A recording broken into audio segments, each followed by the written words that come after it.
Ya, jadi kita diskusi santai aja. Iya, santai aja. Kita bicara tentang kematian Yesus dulu. Ya, kita kematian Yesus itu kehendak siapa? Gimana? Kematian Yesus itu kehendak siapa? Kehendak Allah. Benar, kehendak Allah. Keinginan untuk mematikan Yesus itu keinginan siapa? Dalil Alkitabnya mana? Kan sudah saya bacakan tadi. Di mana ayat Alkitab? Kita buka sama-sama. Sola Scriptura. Kejadian 3. Kejadian 3 ayat 15 itu kau bilang kehendak iblis. Kejadian 3 ayat 15 itu kan proto-evangelium. Itu proto-evangelium, itu berbicara tentang kabar baik untuk pertama kalinya. Ya. Dan apa isinya di dalam? Bukankah Yesus akan dipatok tumitnya? Oke, di situ proto-evangelium, kabar baik untuk pertama kalinya. Bahwa kabar baik itu solusi itu berasal dari siapa? Dari Allah atau kehendak iblis? Apa isi dari ayat itu? Oke, yang lain penganut dari proto-evangelium itu apa? Iya, apa isinya? Apa isi dari ayat itu? Kita baca. Bukankah iblis akan mematok tumit Yesus? Mematok tumit Yesus. Buktinya tumit Yesus dipatahkan atau tidak? Sesuai penggenapannya, tumit Yesus dipatahkan atau tidak? Kita berbicara janji dulu. Ya, kita berbicara tentang tumit Yesus itu dipatok. Sekarang, apakah tumit Yesus dipatahkan menurut penggenapan Alkitab? Dipatok, dia mati. Mana penggenapan Alkitab kalau memang tumit Yesus itu dipatahkan?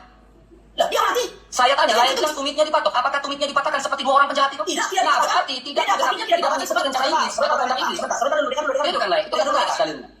Dengarkan dulu. Soal kaki yang dipatahkan, itu kan budaya. Bahwa sebelum matahari terbenam, itu kan budaya Yudaism. Sebelum matahari terbenam, orang yang disalib itu harus segera diturunkan dari salib. Nah, katakanlah disalib jam 3. Rupanya udah mau jam 6, dia masih hidup. Nggak mungkin hidup langsung dibuang ke kuburan, kan? Maka dipatahkanlah kaki-kaki orang yang disalib itu. Itu literal dari saya. Sebentar dulu, Eka. Aduh, susah. Maksudnya kita diskusi berdasarkan literat.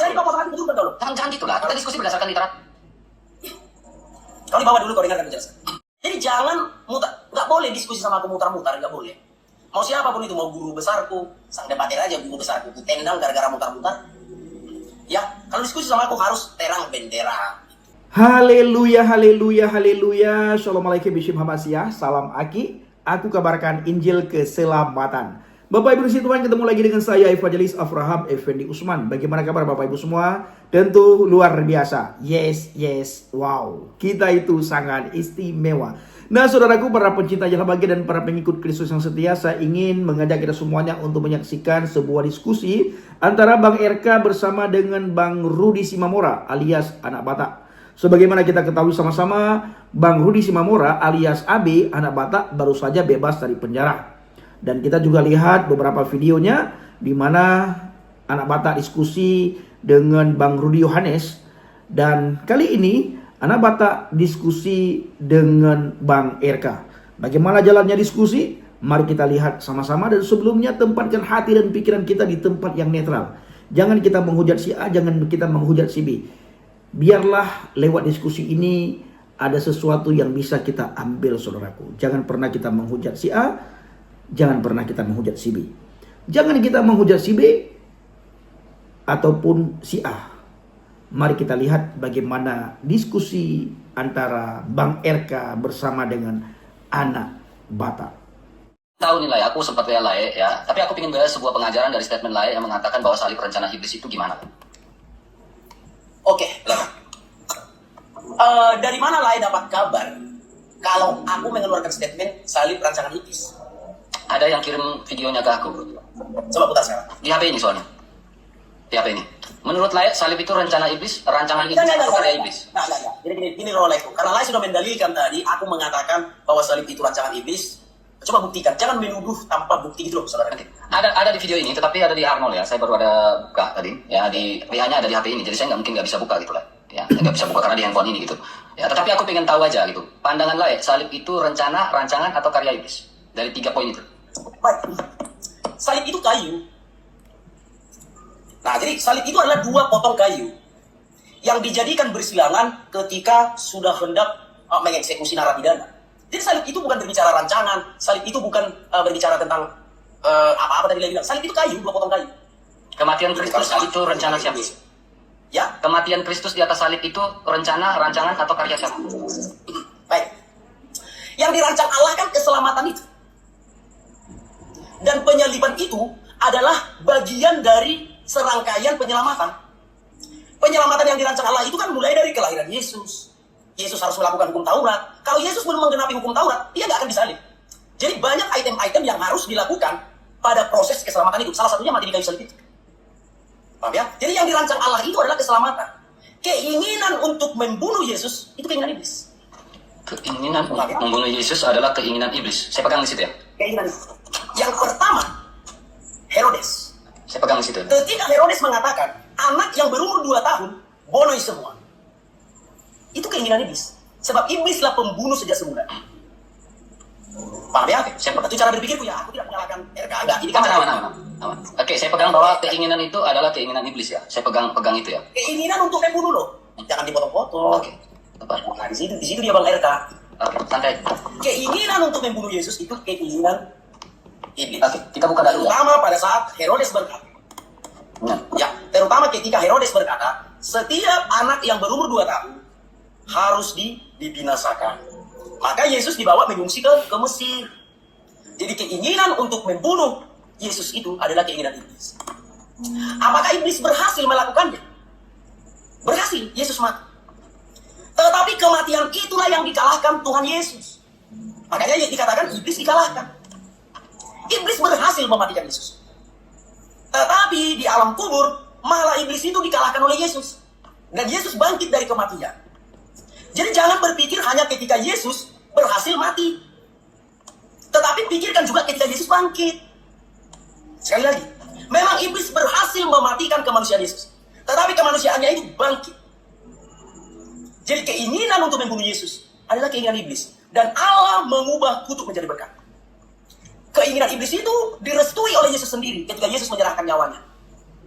Tetapi ketika Yesus masuk ke istana iblis di dalam kubur itu, malah disitulah kepala ular itu diremukkan Yesus. Boleh saya Seperti tanggapi? yang tertulis dalam Kejadian 3. Boleh Kejadian 3 yang saya apa Bang RK lagi? Paham ya saudara ya? Boleh saya tanggapi? Itulah cara berpikir. Jadi boleh saya tanggapi? Boleh, silakan. Baik. Ya, kita langsung gunakan dalil biar enak ya. Ya. Saya menggunakan dalil pertama ya. Ya. Ini dalam Kisah Rasul pasal 3 ayat yang ke-13. Allah Abraham, Ishak dan Yakub, Allah nenek moyang kita telah memuliakan hambanya, yaitu Yesus yang kamu serahkan dan kamu tolak di depan Pilatus. Walaupun Pilatus berpendapat bahwa ia harus dilepaskan. Oke, kita konteks bahwa dia diserahkan menurut Pilatus. Saya melakukan hermeneutik dengan ini. Ya, Kisah Rasul 4 ayat 27. Sebab sesungguhnya telah berkumpul dalam kota ini Herodes, yang tadi bilang tadi, dan Pontius Pilatus beserta bangsa-bangsa dan suku-suku bangsa Israel melawan Yesus, hambamu yang kudus, yang engkau urapi. Ayat 28. Untuk melaksanakan segala sesuatu yang telah engkau ini siapa? Allah kan? Allah. Tentukan dari semula oleh kuasa dan kehendakmu. Ya, ini jelas di sini. Yang menentukan ini siapa? Kita lihat ya, di dalam bahasa Yunani-nya dia menggunakan kata apa di sini?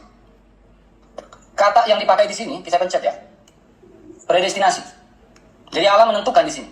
Ya. Nah sekarang pertanyaannya, yang menjadi pertanyaan dan persoalannya, ya, apakah Tuhan Yesus menuruti kehendak iblis? Kalau memang itu rencana dari iblis atau rancangan dari iblis, ataukah iblis sudah tahu sejak semula bahwa Yesus itu harus disalibkan? Silakan. Baik. Yesus menuruti kehendak iblis. Kenapa? Karena itu sudah hukum yang dibuat oleh Allah. Dalilnya? Maka ketika Yesus melihat cawan itu, sebentar. Yesus menuruti kehendak iblis. Dalilnya mana? Ya, dalam soal kematiannya. Dengarkan dulu. Maka ketika Tuhan Yesus berkata, ya Bapa, biarlah cawan ini lalu daripadaku. Tetapi jadilah kehendak. Itu kata Yesus loh. Ya Bapa, biarlah cawan. Cawan di situ berbicara tentang murka. Bukan baskom itu. Ya Bapa, biarlah cawan ini lalu daripadaku. Tetapi jadilah kehendak. Jadi Yesus harus mengikuti kemauan iblis itu untuk masuk ke dalam kubur. Supaya apa? Supaya Yesus bisa meremukkan kepala iblis itu. Kalau Yesus tidak masuk ke dalam kubur, bagaimana Yesus mau meremukkan kepala iblis? Sementara iblis istananya di dalam kubur. Nah, pertanyaan. Kenapa Yesus harus mengikuti kemauan iblis untuk masuk ke dalam kubur itu? Karena Allah sudah menentukan sejak semula. Baca Kejadian 3 itu. Bahwa ketika engkau akan mempatok tumitnya, dan kakinya akan meremukkan kepalamu. Baca Kejadian 3 itu. Maka di kemudian hari, ya Yesus harus sesuai dengan apa yang telah difirmankan Allah. Bahwa memang tumit Yesus harus dicatok ular itu. Kapan tumit Yesus dicatok ular itu? Yaitu dengan kematiannya. Jadi Yesus tidak boleh menolak apa yang sudah tertulis. Karena sudah tertulis di dalam kitab Kejadian bahwa iblis akan mencatok tumit Yesus. Maka ketika Yesus datang ke dunia, dia harus menuruti iblis supaya iblis bisa mencatok tumitnya. Jadi kita, Bang RK menggunakan ilmu hermeneutika, maka harus membawa filsafat tentang tipologi, tipe dan antitipe, penggenapan dan nubuatan. Nubuatan mengatakan bahwa Yesus akan dipatok kakinya oleh iblis. Kalau datang ke dunia, itulah yang terjadi Kejadian. Bahwa iblis akan mematok kaki Yesus. Ketika Yesus datang ke dunia nanti, jutaan tahun kemudian. Kira-kira seperti itu. Nah ketika Yesus datang ke dunia, maka iblis mau mematok, Yesus harus nurut. Karena sudah dinubuatkan diri kita terdahulu. Bahwa dia tidak boleh lari dari penghukuman itu.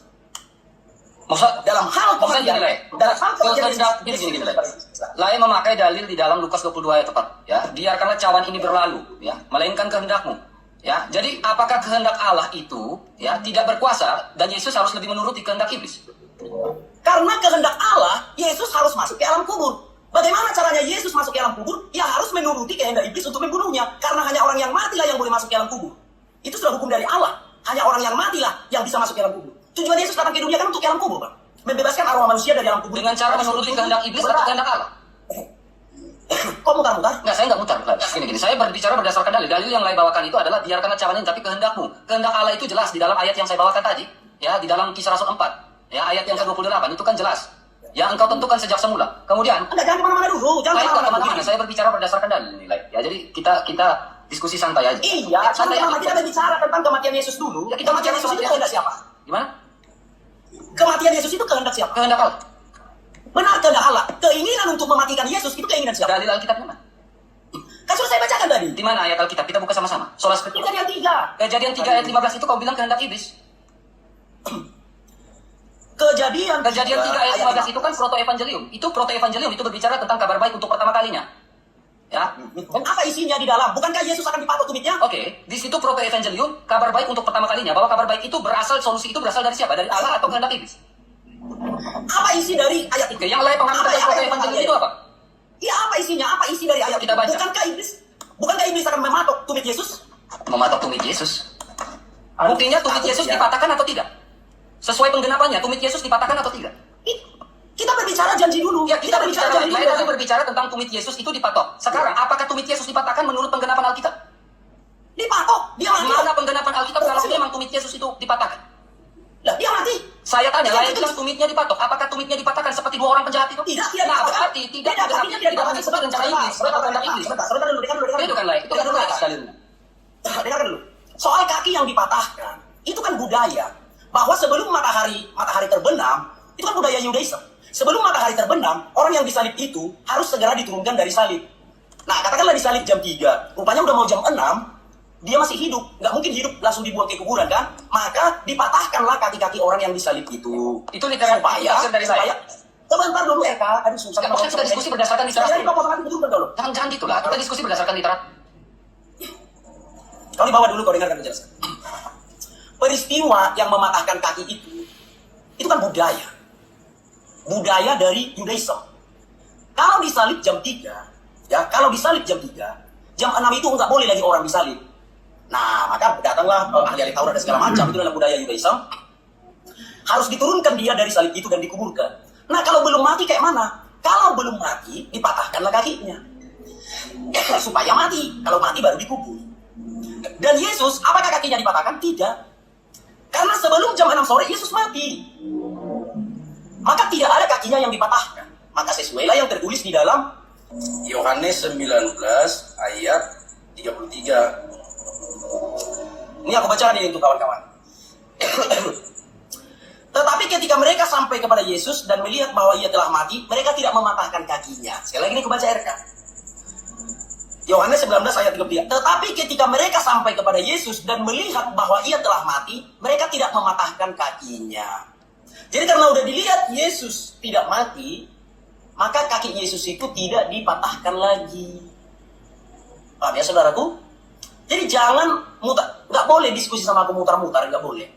Mau siapapun itu, mau guru besarku, sang debater aja guru besarku, ku tendang gara-gara mutar-mutar. Ya, kalau diskusi sama aku harus terang bendera. Jadi itu ya, keinginan untuk membonoi Yesus itu keinginan iblis. Tuhan tidak pernah berkehendak untuk membonoi.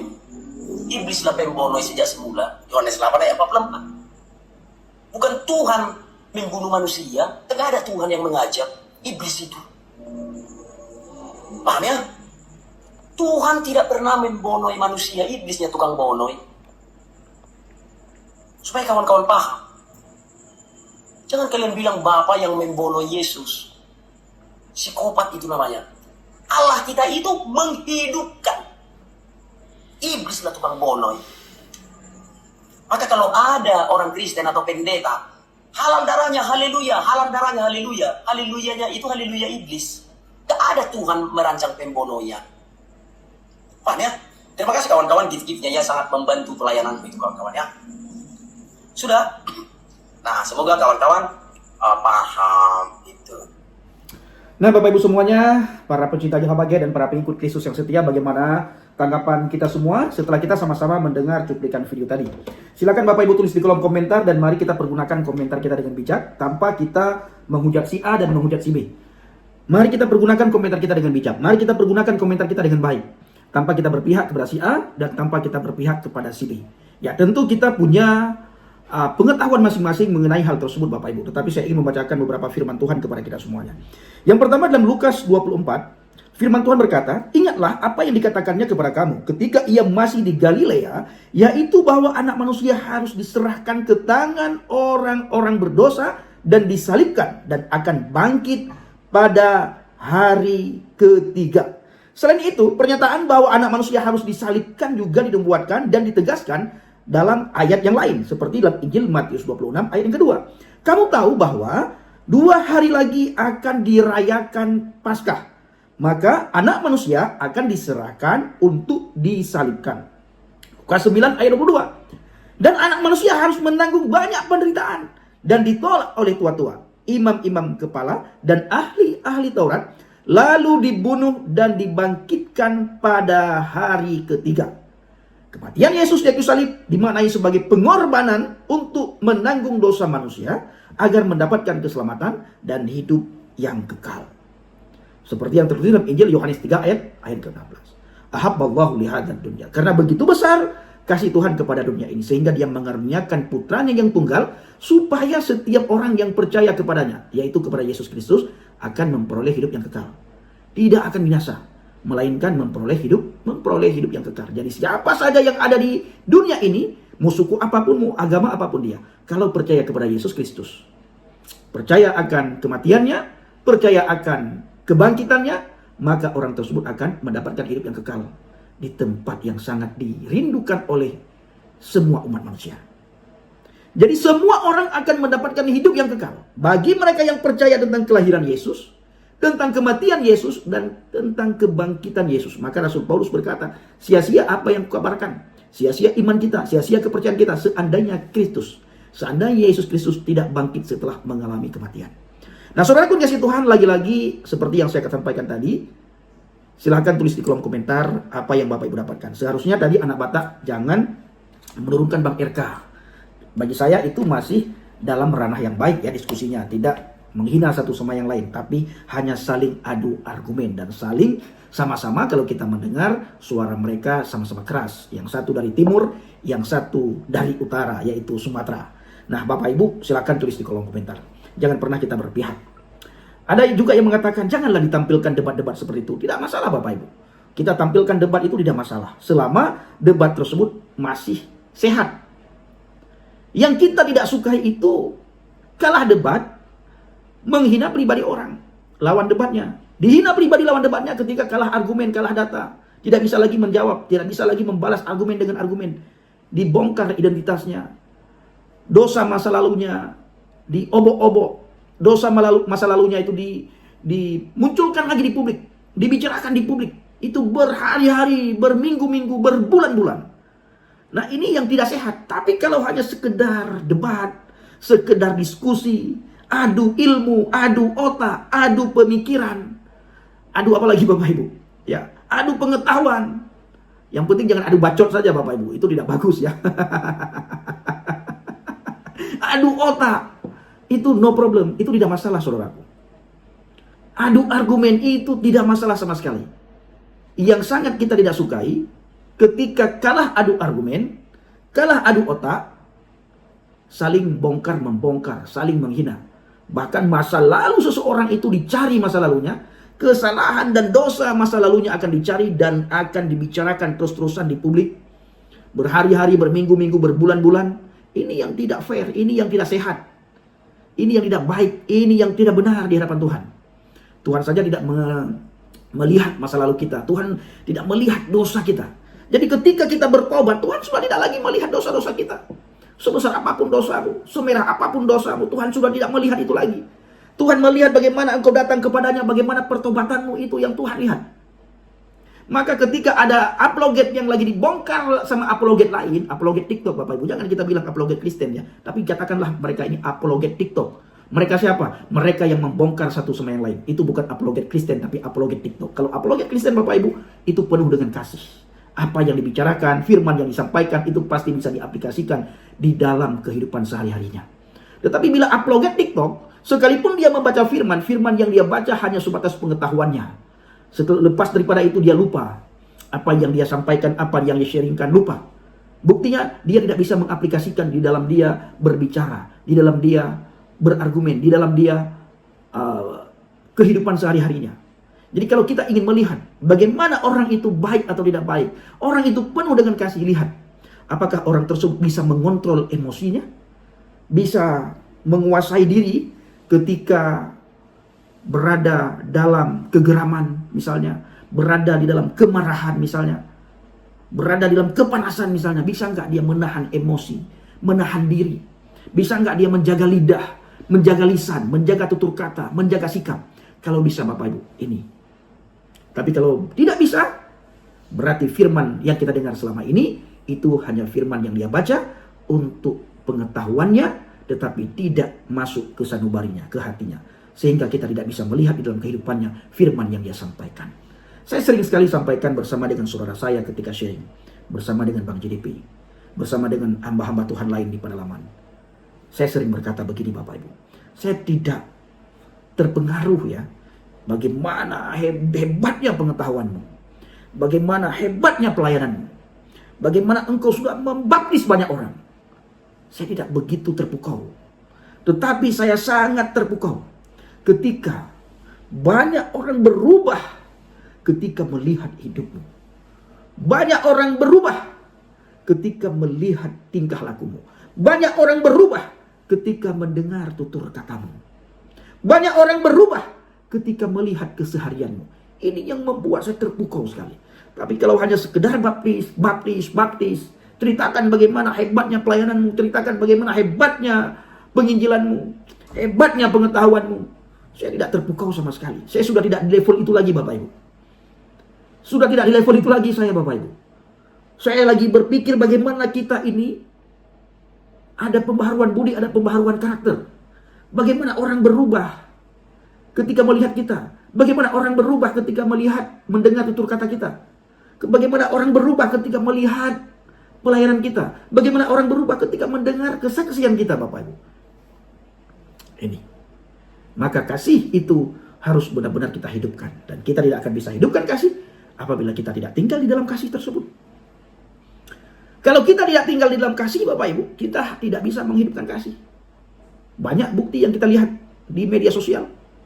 Kita baru bisa menghidupkan kasih apabila kita tinggal di dalam kasih. Kalau tidak Bapak Ibu tidak akan bisa menghidupkan kasih. Ini harus kita ulang-ulang. Buktinya mana Bang Pendi? Engkau tidak akan bisa mengasihi, engkau tidak akan bisa mengampuni ketika engkau dihina, ketika engkau dicaci maki, ketika engkau diolok-olok, engkau tidak bisa mengasihi, engkau tidak bisa mengampuni.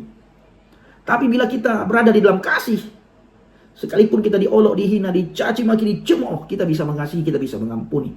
Karena mereka benar-benar tidak tahu, mereka benar-benar tidak mengalami. Bagaimana dengan sesama apologet Bang Pendi? Saling membongkar satu sama lain sudah berbulan-bulan, bertahun-tahun, berhari-hari, berminggu-minggu, berbulan-bulan. Sudah ganti tahun, mau masuk tahun 2027. Masih bongkar satu sama yang lain, melihat dosa-dosa masa lalu orang lain. Itu bagaimana Bang Pendi? Itu yang saya katakan tadi. Tidak tinggal di dalam kasih. Memberitakan kasih iya, tapi tidak tinggal di dalam kasih. Memberitakan Yesus iya, tapi tidak tinggal dalam Yesus. Memberitakan firman iya, tapi tidak tinggal dalam firman. Kenapa Bang Pendi seperti itu? Dikarenakan firman yang dibaca hanya sebatas pengetahuan. Firman yang dibaca untuk pengetahuannya saja. Firman yang dibaca untuk debat.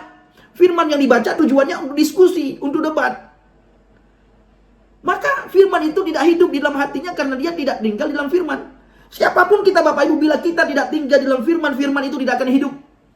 Kita tidak akan berubah, apalagi berbuah. Kita baru bisa berubah, baru bisa berbuah apabila kita berubah. Apabila kita tidak berubah, kita tidak akan bisa berbuah. Dan kita tidak akan bisa berubah, apalagi berbuah apabila kita tidak tinggal di dalam firman. Maka Yesus berkata apa kepada kita semuanya? Apa kata Yesus kepada para murid dan kepada dunia ini? Akulah pokok anggur yang benar, engkau adalah ranting-rantingnya. Jadi kita itu harus menyatu dengan pokok. Artinya kita harus menyatu dengan firman. Baru hidup firman di dalam kehidupan kita. Baru kelihatan firman dalam kehidupan kita. Saya sering berdoa Bapak Ibu, biarlah Tuhan setiap orang melihat saya, mereka melihat Engkau yang menyertai saya dan memberkati saya. Nah, kalau Bapak Ibu tidak percaya, tanyakan sama Bang JDP. Saya sering sekali berdoa seperti itu. Bahkan ketika saya mendoakan orang juga Bapak Ibu, saya sering doakan seperti itu. Biarlah Tuhan ketika orang-orang melihat anakmu ini, mereka melihat Engkau yang menyertai anakmu ini, yang memberkati anakmu ini, sehingga setiap kehidupannya yang dilihat oleh orang bisa meninggikan namamu. Namamu dipermuliakan lewat hidupnya. Namamu ditinggikan lewat hidupnya. Saya selalu berdoa seperti itu. Nah, baik Bapak Ibu dikasih Tuhan, para pencinta jala bagian dan para pengikut Kristus yang setia, doakan pelayanan yang kita lakukan Bapak Ibu di pedalaman Mentawai. Awal bulan 7 nanti saya berangkat lagi ke pedalaman Mentawai bersama dengan Bang JDP. Nah, dan beberapa hari ke depan saya berangkat ke Solo Bapak Ibu. Selama beberapa hari saya ada di Solo.